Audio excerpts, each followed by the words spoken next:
Bom dia, pessoal, tudo bem? Tudo certo com vocês? Deixa eu só ativar aqui. Muito bom dia a todos, sejam bem-vindos. Vamos começar o nosso dia, então, com a iniciação ao mundo jurídico. A gente precisa terminar aquela questão da petição inicial, tá? Adila, eu não consegui ler a sua petição ainda, não por má vontade, mas o negócio aqui tá insano, tá? De trabalho. Mas depois que eu, mais pra frente, eu vou pedir para vocês entregarem, daí eu vou ler um a um, tá? Mas com esses trabalhos agora, nossa, tem tanta coisa para fazer que vocês não têm ideia, pessoal. Peço perdão mesmo, que a coisa tá insana mesmo, ok? Vamos lá, então, terminar a nossa questão da petição inicial, tá? Deixa eu só compartilhar aqui a minha tela.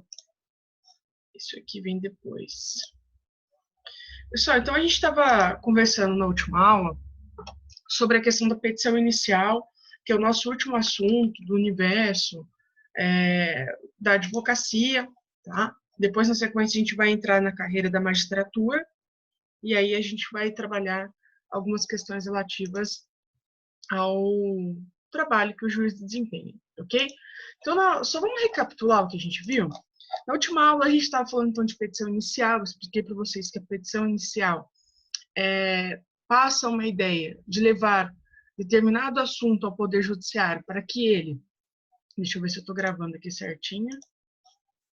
Eu coloquei para gravar, né? Coloquei. Então, trata-se de levar ao conhecimento do Poder Judiciário um assunto que você precisa de uma solução que não pode ser dada de maneira que seja fora do Poder Judiciário. Seja porque você tentou de forma consensual e não foi possível, e até porque também não se admite a justiça com as próprias mãos. Tá? A chamada vingança privativa, ela hoje não é mais possível. Já foi na nossa história primitiva, mas hoje não se admite mais a chamada vingança privativa das pessoas. De modo que essa solução de conflitos ela vai ter que passar necessariamente pelo Estado. E quando eu falo Estado como solucionador de conflitos, neste caso, eu estou me referindo a um poder muito específico, que é o Poder Judiciário, correto? Então, o Poder Judiciário ele ficará a cargo dessa solução de conflitos. Bom dia a todos que chegaram, tá bom? E a gente falou que essa petição inicial, né, levar este assunto ao conhecimento do Poder Judiciário para que obtenha uma solução, essa petição ela precisa ser escrita e disse para vocês que em algumas situações isso é relativizado, ok? Lá na questão dos juizados especiais, por exemplo, a pessoa não precisa nem estar assistida pelo advogado em determinadas circunstâncias. E o rito dos juizados especiais, que é o chamado juízo de pequenas causas, que alguns chamam, ele foi feito justamente para ser mais informal e extremamente acessível à população. Tá? A ideia é que as pessoas consigam ter a solução dos seus conflitos de uma maneira, digamos assim, bem descomplicada mesmo. Tanto é verdade que nos juizados especiais, em primeiro grau, que a gente chama, ali quando você peticiona, quando você distribui seu processo, ele é isento de custas. Ou seja, você não vai ter que recolher nenhum valor ao Poder Judiciário para distribuir sua ação. E nem também ao chamado honorário de sucumbência. Lembra o honorário de sucumbência que eu expliquei para vocês? O honorário de sucumbência é o quê? A parte vencida, aquela que perdeu mesmo, deve pagar honorários à parte, ao advogado da outra parte. O juizado especial, ele tem outra dinâmica. Lá no juizado, a gente não vai identificar essa questão da sucumbência. Por quê? É porque as pessoas que precisam daquilo, geralmente são pessoas que têm, talvez, maiores dificuldades financeiras, mas nem sempre é isso, mas a ideia é que ele seja mais suave, digamos assim, o rito, não seja tão rigoroso. Então, ele é mais informal, não tem sucumbência, não recolhe custas judiciárias. Na fase de recurso, se houver, tá? E é até para desmotivar mesmo, inclusive, as interposições de recurso, aí vai ter a chamada sucumbência, ou seja, se você eventualmente recorrer, né, contra outra parte de uma decisão que foi desfavorável a você, lá a turma recursal, que a gente chama, se ela avaliar que o seu recurso não tem fundamentação, Aí ela não vai dar provimento, que a gente chama, que é como se fosse uma concordância. Então ela falou assim, olha, você não tem razão e ainda você vai ser condenado na chamada sucumbência, tá? Você vai ser condenado na chamada sucumbência e para haver o recurso também precisa ter o recolhimento das custas judiciais. Mas perceba que ele é todo um rito, né, que permite, inclusive, a oralidade. Você pode chegar ali no balcão, reduzir a tua petição a termo, que a gente chama, um funcionário descreve o assunto e protocolo, de maneira que todos consigam ter acesso ao Poder Judiciário. Mas a forma clássica que a gente aprendeu, né, um direito litigante que hoje tem sido muito criticado, essa ideia de opor uma petição inicial contra alguém, e alguém tem que resistir a isso, que vai ser o réu, e assim por diante. Também comentei na última aula que hoje procura-se esgotar-se as maneiras de solução de conflitos de modo alternativo. A conciliação, a mediação, sem que o Poder Judiciário chegue e dê uma cartada, né? Porque perceba, o Poder Judiciário chega e ele dá uma sentença, pessoal, mas não sejam ingênuos de acreditar que uma sentença por si só ela vai solucionar uma questão. Vou pegar um caso para vocês perceberem isso. Um caso de direito de família. Tem lá um divórcio, filhos menores, tá? O casal está divorciando, filhos menores, vai ter que ser de maneira judicial. Não pode ser aquele de ir ao cartório e divorciar-se. Precisa divorciar, precisa dividir bens. Às vezes o casal não fez um término bom, que é 90% dos casos de direito de família, o casal está brigando por dinheiro, está brigando em relação aos filhos. É uma situação que é muito além do direito. Você precisa do quê? Você precisa apagar esse incêndio. Tá? Você precisa apagar esse incêndio para conseguir chegar a uma situação que todo mundo se sinta mais confortável, ok? Se sinta mais confortável. Quando vocês tiverem a oportunidade de assistir uma audiência de família, assista uma audiência de conciliação, pessoal. É uma coisa assim que às vezes você vai ficar um pouco chocado com o que acontece em uma sala de audiência de direito de família, mas você percebe que você fala, uma sentença não vai resolver esse negócio. Não vai resolver. O casal tá brigando, o casal tá se ofendendo. Às vezes está instrumentalizando a criança, dizendo assim, olha, teu pai é tal coisa, ou tua mãe é tal coisa. Olha, teu pai te abandonou para ficar com a fulana, ou tua mãe te abandonou para ficar com o fulano. Pessoal, isso é uma coisa horrível, né? Ainda mais para crianças que estão envolvidas na situação. Então, você precisa fazer todo um trabalho, né, de mediação, vamos tentar resolver esse conflito. E na vara de família isso é muito forte, ele é necessário, tá? E se, por exemplo, nessa mediação chegasse um acordo, né, chegar um acordo, ou seja, olha, né, você pediu aqui tanto de pensão, ele pode pagar isso, e aí você vai compondo. Às vezes não precisa nem da intervenção do juiz, Tem uma ação distribuída, mas muito antes de chegar no juiz, lá no procedimento de mediação, que tem que acontecer, essas audiências, nós veremos aí uma solução para a questão. Tem sessão de mediação, que são audiências, né, vão ser conduzidas pelos mediadores, que elas duram mais de 2 dias. Não no sentido ininterrupto, tá? Vai um dia, faz uma parte, não deu, faz outra. Eu já fiz audiência de mediação, pessoal, que demorou, sério, umas 2 horas, tá? Umas 2 horas, e assim, chegou uma hora que eu parei, falei, deixa rolar. Sabe quando a pessoa precisa falar, né? Ela ofendendo ele, ele ofendia ela, deu o mediador, para que não sei o quê, e eu tentando apagar o incêndio. Então você vê que é uma coisa assim que foge do direito, né? São conflitos que mais a psicologia vai resolver do que nós, ok?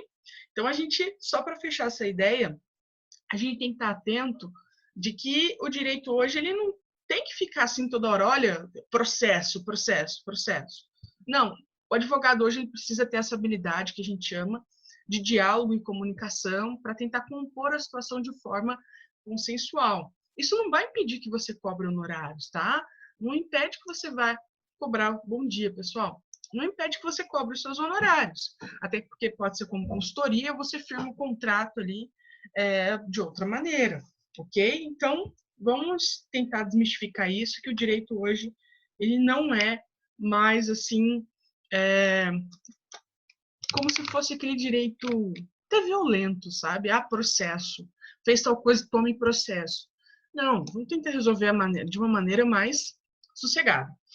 E essa petição, então, escrita ou, eventualmente, como eu disse, pode ser oral, deve indicar a autoridade a quem se dirige, e eu expliquei para vocês que isso é um endereçamento, ou seja, depende de matéria, ou seja, uma petição envolvendo direito de família, vara de família, uma petição envolvendo direito civil, como contratos, envolvendo imóveis, né, discussões, a vara civil, e assuntos criminais, a vara criminal. Mas também expliquei para vocês que essa especialização das varas por matéria nem sempre é possível, nem sempre é possível.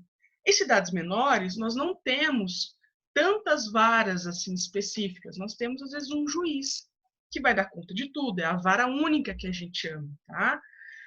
E outra coisa que vai levar em consideração para a autoridade a quem se dirige é em relação à questão do local da situação, que a gente vai avaliar domicílio do autor, domicílio do réu, onde o fato aconteceu.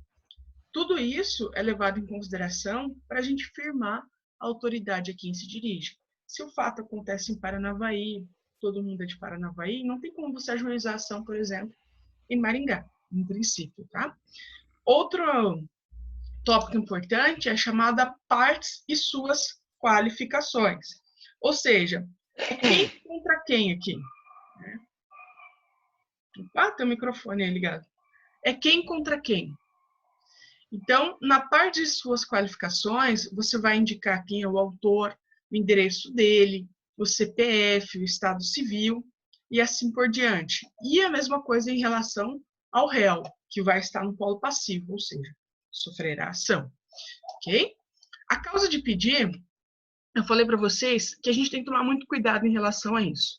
A causa de pedir, primeiro, a gente divide ela entre fatos e fundamentos jurídicos. Fatos é exatamente aquilo que aconteceu. O que aconteceu efetivamente que te autoriza vir ao Poder Judiciário buscar uma solução? Perceba, todos os dias acontecem situações, como eu disse, que não interessa o Poder Judiciário, que o direito não está nem aí, né? Você cai de bicicleta sozinho, por conta própria, sei lá, você passou num buraco, se machucou, né? A não ser, não vou entrar no mérito, da questão da responsabilidade do Estado, daí que caberia processo mesmo. Você se desequilibrou, não vou nem colocar buraco, porque ele pode sobrar para o Estado ainda, se processar. Desequilibrou, caiu, né? Tem um corte no supercílio, hematomas pelo corpo. Ora, ninguém provocou esse acidente, ok? Como é que você vai pedir para o Poder Judiciário alguma situação, alguma solução de algo? Você não vai encontrar ali um respaldo jurídico nesse sentido. Mas a partir do momento que você cai, você está andando de bicicleta, uma pessoa cruza a preferencial e te bate na tua bicicleta, te derruba, você vem ao chão, tem uma fratura, opa, a situação mudou. A situação mudou. A gente vê aí realmente o respaldo jurídico, porque é um ato ilícito e assim por diante. Mas na causa de pedir, então eu preciso narrar a situação e eu disse, sempre dê os detalhes importantes. Pessoal, você está narrando para uma pessoa que não conhece a história. É igual quando você vai fazer uma fofoca. Você quer dar os máximos de detalhes, né?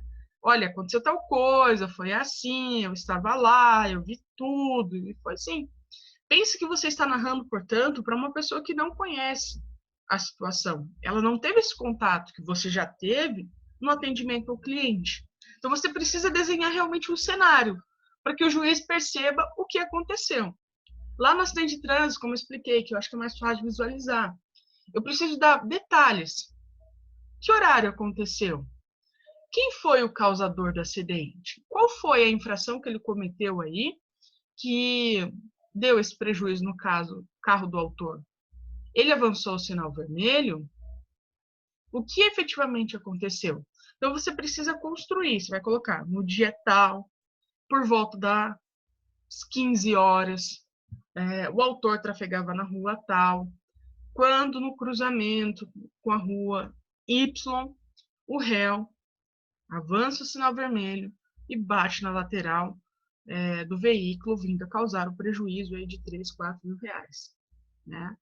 Tentou-se uma solução consensual no momento, mas o réu se nega a custear o prejuízo que foi causado por conta de sua imprudência.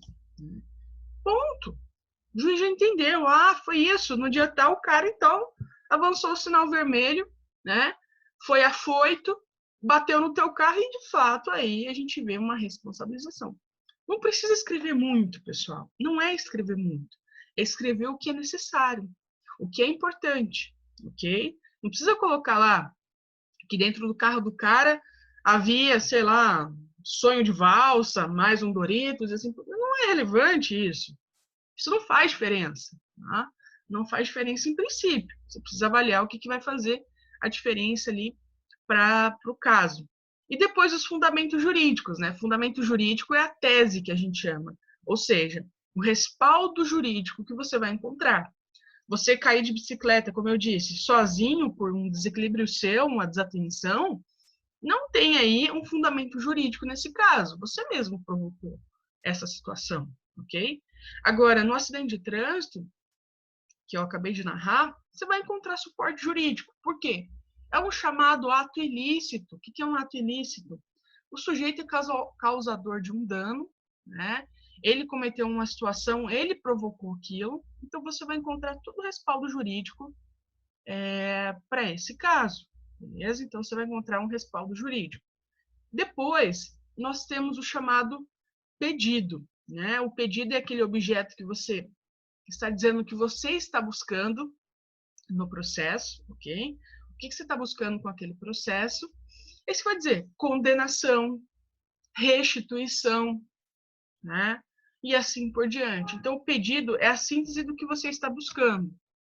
O valor da causa, eu não me recordo se eu cheguei a entrar no valor da causa com vocês, mas o valor da causa é o conteúdo econômico do processo, tá? E como é que se calcula essa questão do valor da causa? Então, vamos abrir aqui, ó. Deixa eu só afastar isso aqui, senão não... Pronto. Deixa eu admitir o Renan. O Código de Processo Civil. Código de Processo Civil. Deixa eu só levar para cima. 292. Deixa eu ver se alguém falou alguma coisa aqui no chat para mim. Bom dia, Lucas. Bom dia. Pessoal, o valor da causa, então, é o conteúdo econômico do processo. Como é que se calcula isso? Né? Como é que você chega a uma quantificação que vai ser importante, por exemplo, para recolhimento de custas judiciárias, né? Para a questão de sucumbência e assim por diante. Então, esse valor da causa ele é importante. Ele é importante para alguns atos processuais.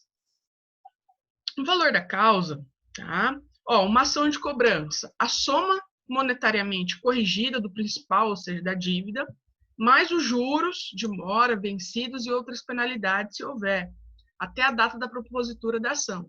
Então, aquele débito da ação de cobrança, ele vai ter que atualizar. Esse vai ser o valor da sua causa, ok? Olha, na ação de alimentos, não vou passar por todas, tá? Na ação de alimentos, a soma de 12 prestações mensais pedidas pelo autor. Já a gente vai lá para aquele modelo de petição e eu mostro para vocês. Na ação em que a acumulação de pedidos, a quantia correspondente à soma dos valores de todos eles. Por exemplo, se você lá no acidente de trânsito está pedindo condenação ao pagamento de danos materiais, ou seja, do prejuízo ao veículo, mais um dano moral, você vai somar os dois pedidos. Vamos pensar aqui, dano material 5 mil, e você quer de dano moral mais 2 mil. Então, o valor total da causa será 7 mil reais, ok? Será 7 mil reais. Então, deixa eu só voltar aqui. Então, o valor da causa, depois, a indicação das provas que você vai utilizar para provar o que você está dizendo, né? O direito, ele precisa dessa verificação de verdade. E essa verificação de verdade, a gente faz por meio das chamadas provas. São as provas que efetivamente vão mostrar o que ocorreu. A prova testemunhal, a prova pericial, tudo isso é uma aferição da veracidade do que você está narrando. A gente precisa realmente dessa segurança, e essa segurança ela vem por meio das chamadas provas, em qualquer processo. Em qualquer processo, eu preciso comprovar efetivamente o que você está buscando. Por exemplo, lá numa ação criminal, né, que vai fugir ele foge um pouquinho desse universo do direito civil, o Ministério Público, ele tem o que a gente chama de ele é o titular da ação penal. Ele é o órgão que vai acusar. O Ministério Público não faz só isso, tá? Faz muitas outras coisas. Mas no processo penal, a sua característica forte, digamos assim, é a atuação enquanto órgão acusador. E ele também vai fiscalizar a legalidade da punição, do processo, mas ele vai estar ali te acusando, te denunciando, pedindo a condenação. Olha, se o Ministério Público não tivesse a obrigação de provar o que ele diz, meu Deus, seria um caos, né? Então, quando ele te acusa, por exemplo, de um crime de estelionato, ele vai ter que comprovar que efetivamente você praticou essa fraude. Ele vai ter que apresentar, por exemplo, extratos bancários, câmeras de segurança que indicam que, de fato, você esteve em contato com a vítima e você praticou aquilo, obteve aquela vantagem devida e assim por diante. No crime de homicídio, ele vai ter que comprovar também. Olha, a faca utilizada, né, na morte do fulano estava ali com ele. Inclusive, tinha vestígios de sangue nessa faca. E no confronto lá da perícia, o material genético que se encontrava na faca é o mesmo da vítima. Então, ele precisa comprovar. Até porque o juiz ele está condicionado à resolução do caso às provas. O juiz, primeiro, que ele tem que ficar ali, ele vai ficar fiscalizando o jogo mesmo, né? Ele fiscaliza o jogo entre as partes e ele vai decidir. Só que a decisão que ele vai dar durante o processo não é assim, eu acho que. Ele não pode fazer isso. O juiz ele vai ter que falar assim, quais são as provas que me trouxeram? Ah, são essas aqui. Beleza. Ele coloca na mesa, ele vai fazer um balanceamento e verificar se efetivamente a situação procede ou não procede. Ok? Ele precisa decidir de forma fundamentada. Tá? Fundamentada do ponto de vista jurídico e fundamentado nas provas que lhe foram entregues. Ok? Nunca arrisque em processo sem prova, gente. A não ser que for uma coisa muito excepcional que você fala, né? Em termos de prejuízo, eles são mínimos, você dá um tiro. Mas o tiro ele tem que ser muito bem dado no processo. Tem que ser muito bem pensado, porque senão você vai dar com os burros na água, né? Burros na água, acho que é essa a expressão. Não vai rolar. O juiz lá na frente ele vai acabar dando como improcedente a ação, beleza? E ainda assim, nós temos uma outra situação que a petição inicial exige, é a indicação se você tem interesse na chamada conciliação. Se termina a sua petição, lá nos pedidos no final, você vai dizer, olha, eu tenho interesse na conciliação. Deixa eu abrir aqui o Código de Processo Civil para mostrar para vocês o 334, né? O 334. Se a petição inicial preencher os requisitos essenciais e não for o caso de improcedência liminar do pedido, né? Então, o juiz primeiro chega a petição para ele, ele vai fazer um filtro prévio. Deixa eu ver se está tudo certo. Ah, ele trouxe tudo, o endereço está certinho, procuração está bonita, a peça está ok. O juiz designará a audiência de conciliação ou mediação com antecedência mínima de 30 dias, devendo ser citado o réu com pelo menos 20 dias de antecedência, tá? Só uns comentários aqui, tá? Essa audiência de conciliação, ela não se realiza se as partes não quiserem, tá? Não quiserem, ou quando a situação não admite a chamada autocomposição, não for possível realmente haver conciliação, ok? Então, sem mais delongas, porque a ideia aqui é trazê-los para esse universo, mas não com a profundidade como o processo civil vai levá-los, tá? Nesse caso que eu passei para vocês, não sei se vocês começaram a rascunhar, mas eu acredito que vocês estão focados no término dos trabalhos dos professores. Só recapitulando, a gente viu que isso aqui é um endereçamento, né? Essa parte excelentíssima, senhor doutor juiz de direito da vara de família e sucessões da comarca de Paranavaí. Como se trata de uma ação de alimentos, o autor será a criança, representada pela sua mãe, né? Nós chamamos de genitora. Então, a criança é a autora, mas ela precisa dessa representação para que ela consiga exercer efetivamente os seus direitos. Uma criança pequena, ela não consegue por si só. Ou seja, lembra aquela situação, capacidade fática e capacidade jurídica. O direito ela tem, está assegurado a ela. Só que em termos de exercício, a gente encontra uma impossibilidade nesse sentido. Primeiro, uma criança não tem maturidade e compleição corpórea, não tem nada, né? Então ela precisa desse auxílio para conseguir realmente exercer esses direitos, ok? Depois, eu dei um nome para minha ação, qualifiquei o pai, que vai ser o réu, ok? Que vai ser o réu, A Adila me pergunta qual é o parâmetro para o valor de dano moral. Adila, essa é uma pergunta muito capciosa. Por quê? Nós não temos, assim, primeiro no Brasil, uma questão de dano moral tabelado. Ou seja, olha, perdeu um braço, é tanto. Tá? Perdeu tal coisa, é tanto. Pela batida ali de veículo, é tanto. Nós não temos isso. O que eles vão levar em consideração são alguns elementos, mas não tem parâmetro, tá? Não tem parâmetro. São eles um cunho pedagógico, né, e um cunho punitivo também, visando a reparação do dano causado. O cunho pedagógico é como se fosse, olha, meu querido, você fez um negócio errado. E para que você não faça mais, aí entra a questão punitiva. Eu vou te punir aqui no dano moral, porque ele acaba sendo uma punição, pessoal. Ele é uma espécie de punição, tá?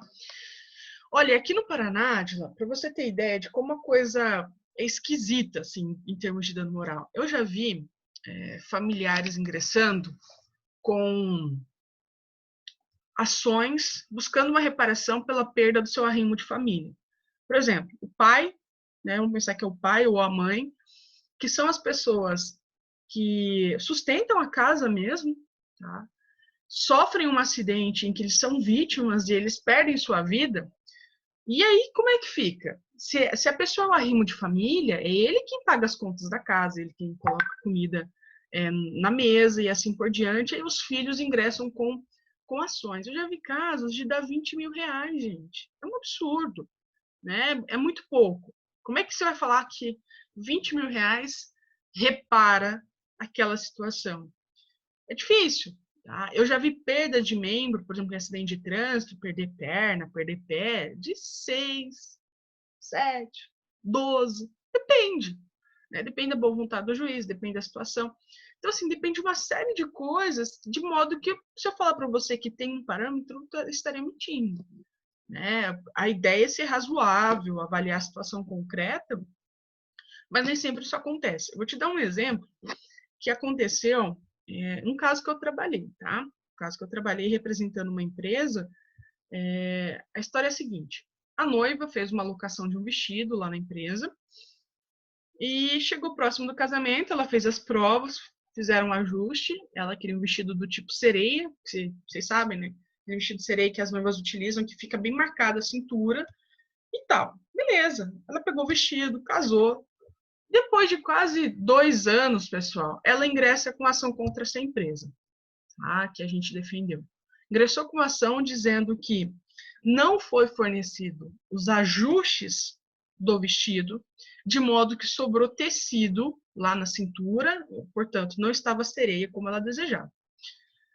Pessoal, pensa numa situação engraçada de trabalhar.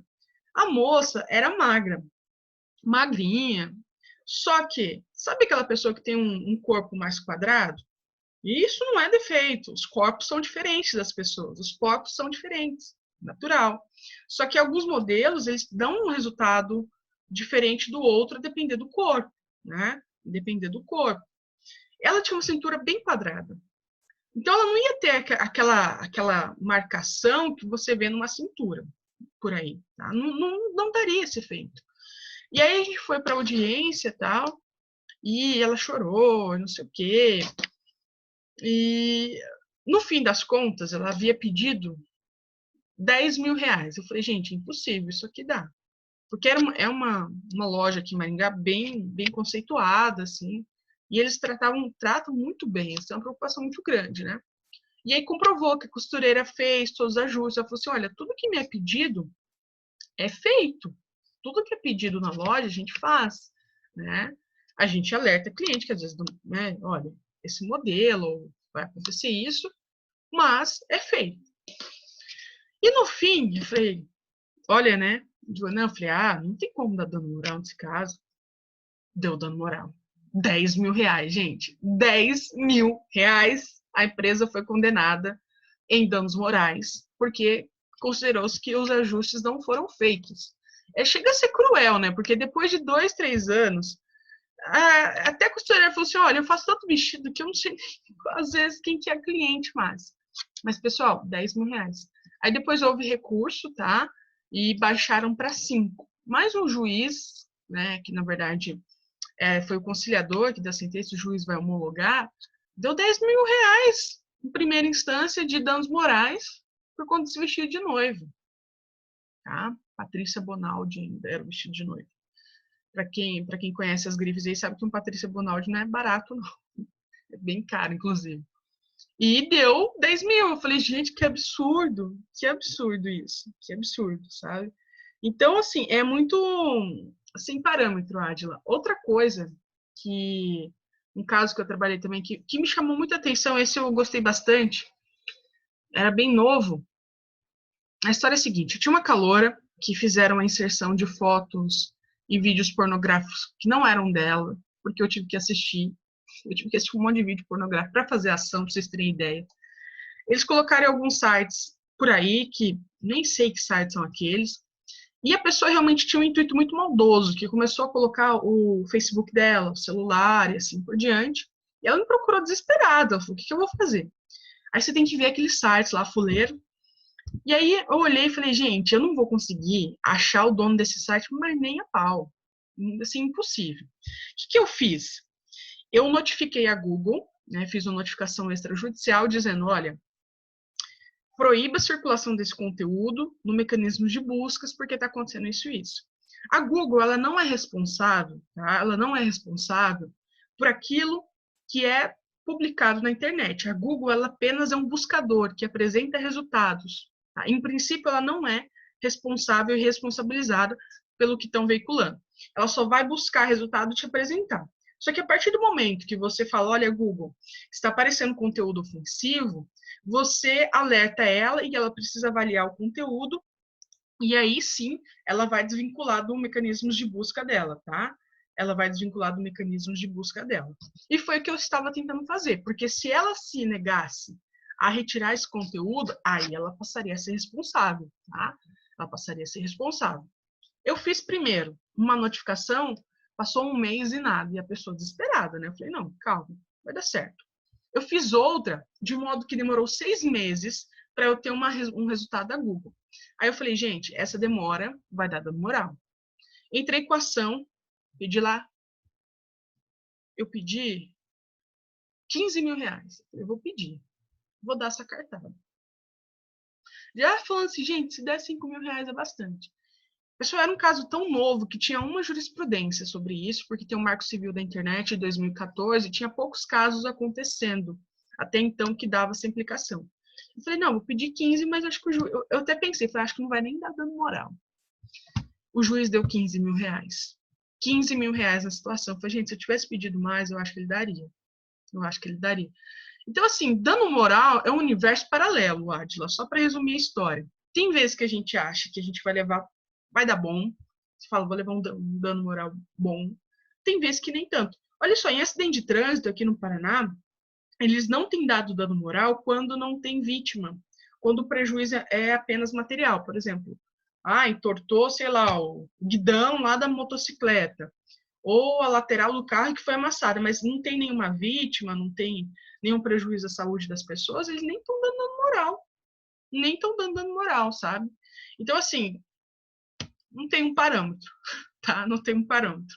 É realmente bem diferente. Pessoal, eu vou encerrando aqui, que tá me alertando que já vai me derrubar, tá? Vai me derrubar e eu já mando o segundo link. Então, deixa eu só fechar aqui esse primeiro bloco e já retorno aqui com vocês, tá?